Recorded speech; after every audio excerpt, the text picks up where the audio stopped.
ভিন্নতাৰ সৃষ্টি কৰি কোনোদিনে উভতি নোহোৱাৰ বাটেৰে বহুত দূৰ গুচি গলা এতিয়া তোমাক আমনি নকৰে কোনেও আৰু কেতিয়াও ব্ৰহ্মপুত্ৰই হয়তো তোমাক ওপৰলৈ উঠাই দিলেহেঁতেন কিন্তু সেয়া অজান দেশৰ পানী সিহঁতে নুবুজিলে তোমাৰ হিয়াৰ কান্দোন এতিয়া প্ৰশ্ন কৰিছো দাদা কিয় নুবুজিলে তোমাৰ হিয়াৰ কান্দোন বৰ কষ্ট পেলা চাগে তুমি বৰ কৈছত ফটাই আছিলা চাগে তথাপিও সেই জল দেৱতাই নুশুনিলে তোমাৰ হিয়াৰ কান্দোন হ'ব দিয়া দাদা এতিয়া তুমি শুই থাকা ভাগৰ লাগিছে তোমাৰ সাঁতুৰি নাদৌৰি আমি নজগাও তোমাক তুমি নিজেই উঠিবা আৰু গাবা মায়াবিনী ৰাতিৰ বুকুত ধন্যবাদ তোমালোকে আজি পেয়াৰত মায়াবিনী গীতটো গালা নেকি গাইছো কি ক'বা ইতিমধ্যে মামালে কি আহ্বান জনাব জুবিন দাই যিহেতু ন্যায় পোৱা নাই সম্পূৰ্ণ কি ক'বা আৰু মোৰ আজি বহুত বেয়া লাগিছে কি আজি আমাৰ জুবিন দা আমাৰ লগত নাই আৰু তেওঁ এতিয়ালৈকে মানে ন্যায় পোৱা নাই এতিয়া মই আমাৰ হিমন্ত মামাক মই এতিয়া মানে ক'বলৈ খুজিম কি তেওঁক ন্যায় দিয়ে এবাৰ দীপাৱলী ৰাইজে পালন বা বোম ফুটাবলৈ নুফুটাব নাই এবাৰ নুফুটাব এবাৰ যিহেতু আমাৰ জুবিন দা আমাৰ লগত নাই সেয়ে এবাৰ আমি মানে দীঘল বোম নুফুটাও ৰাজ্যবাসীলৈ কি আহ্বান জনাবা মই এইটো আহ্বান জনাব বিচাৰিম যে তেওঁলোকে এবাৰ দীপাৱলীত বোম নুফুটাই আৰু এবাৰ খালি ঘৰে ঘৰে খালি চাকি জ্বলাই এইটো আহ্বান জনাব পাৰিম হয়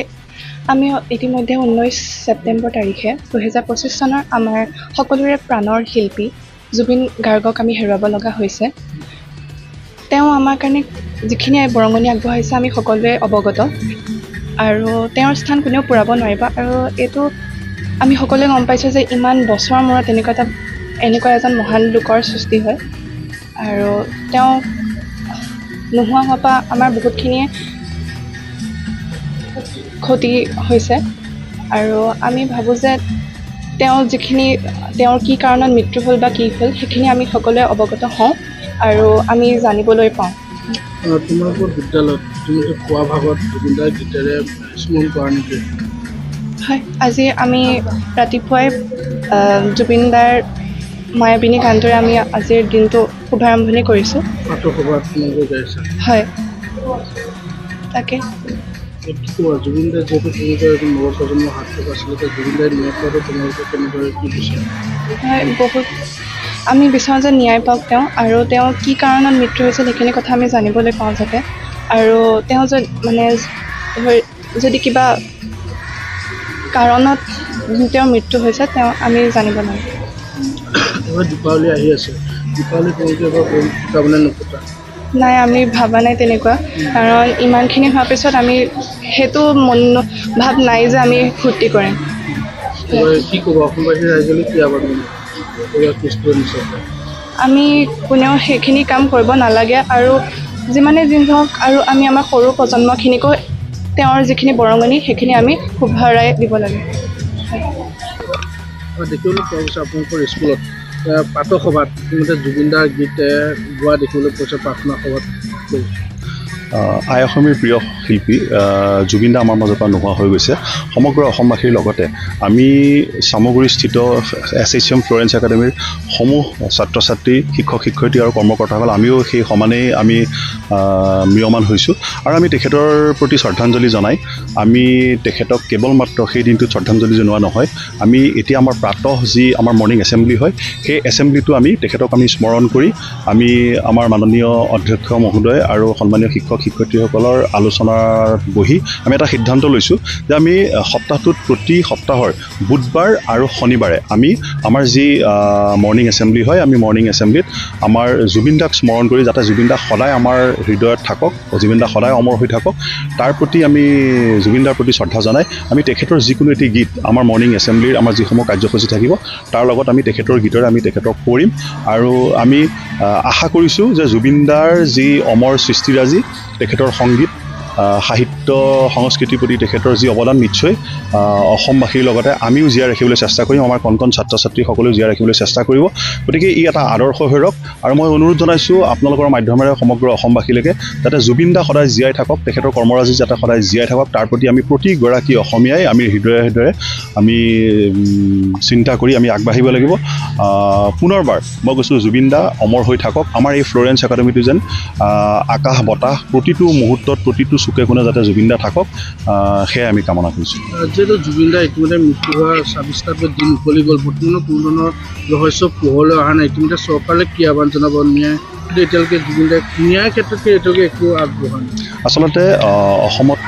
যিখন চৰকাৰ চলি আছে মাননীয় হিমন্ত বিশ্ব শৰ্মা ডাঙৰীয়াৰ নেতৃত্বত আমি সমগ্ৰ অসমবাসীৰে আমাৰ তেখেতৰ ওপৰত বিশ্বাস আছে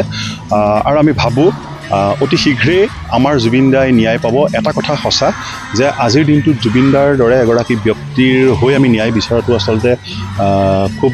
সহজ কথা নহয় তথাপিও আমাৰ অসম চৰকাৰৰ ওপৰত সম্পূৰ্ণ আস্থা আৰু বিশ্বাস আছে নিশ্চয় অসম চৰকাৰে যি সিদ্ধান্ত লৈছে CIDকে আদি কৰি SITক যি দায়িত্ব দিছে নিশ্চয় আমি আশা কৰিম খুব কম দিনৰ ভিতৰত যাতে সমগ্ৰ অসমবাসীয়ে ন্যায় পাব পাৰে আমাৰ জুবিন দাই যাতে ন্যায় পাব পাৰে সেই দিশটোত মাননীয় মুখ্যমন্ত্ৰী মহোদয়ে এক গুৰুত্বপূৰ্ণ ভূমিকা গ্ৰহণ কৰে নিশ্চয় শাস্তিৰ কথাটো আমি আচলতে ক'বলৈ নাযাওঁ কিন্তু এটাই কথা জানো জুবিন গাৰ্গ যিহেতু অসমৰ সম্পদ গতিকে অসমৰ সম্পদ এগৰাকীক যি ধৰণে ৰক্ষণাবেক্ষণ কৰিব লাগিছিল তেখেতৰ প্ৰতিটো মুহূৰ্ত তেখেতৰ প্ৰতিটো খোজ যি ধৰণে সাৱধানতাৰে ল'ব লাগিছিলে সেইখিনিত ক'ৰবাত নহয় ক'ৰবাত ত্ৰুটি হ'ল সমগ্ৰ অসমবাসীয়ে উপলব্ধি কৰিছে গতিকে জুবিন দাৰ দৰে এগৰাকী ব্যক্তিৰ ক্ষেত্ৰত এই হোৱাটো আচলতে আমি অসমীয়া হিচাপে আমি সঁচাকৈ বৰ লজ্জান্বিত হৈছোঁ এইটো আচলতে হ'ব নালাগিছিল আমি পুনৰবাৰ আমি আশা কৰিম আচলতে আপোনালোকৰ মাধ্যমেৰে আমি ধিক্কাৰ দিছোঁ তেখেতৰ দায়িত্বত যিসকল ব্যক্তি আছিলে মেনেজাৰকে আদি কৰি যিসকল ব্যক্তি আছিলে আৰু যাৰ কথাত হয়তো তেওঁ ছিংগাপুৰলৈকে অনুষ্ঠান পৰিৱেশন কৰিবলৈকে গৈছিল আমি অনুভৱ কৰিছোঁ তেখেতসকলে যি ব্যৱস্থা গ্ৰহণ কৰিব লাগিছিলে সমগ্ৰ অসমখনক প্ৰতিনিধিত্ব কৰা অসম সম্পদ জুবিন গাৰ্গৰ ক্ষেত্ৰত যিসমূহ ব্যৱস্থা তেওঁলোকে গ্ৰহণ কৰিব লাগিছিলে আমি অনুভৱ কৰিছোঁ আজিৰ দিনটোত আমি অনুভৱ কৰিবলৈ বাধ্য হৈছোঁ কেৱল মাত্ৰ যেন টকা পইচা আৰু অৰ্থৰ চিন্তাতহে আচলতে জুবিন গাৰ্গ ডাঙৰীয়াক তেওঁলোকে ব্যৱহাৰ কৰি আজি জুবিন গাৰ্গ ডাঙৰীয়াক আমি অসমবাসীৰ পৰা আঁতৰাই লৈ গ'ল গতিকে এটা সাংঘাতিক মৰ্মান্তিক ঘটনা আমি গৰিহণা দিছোঁ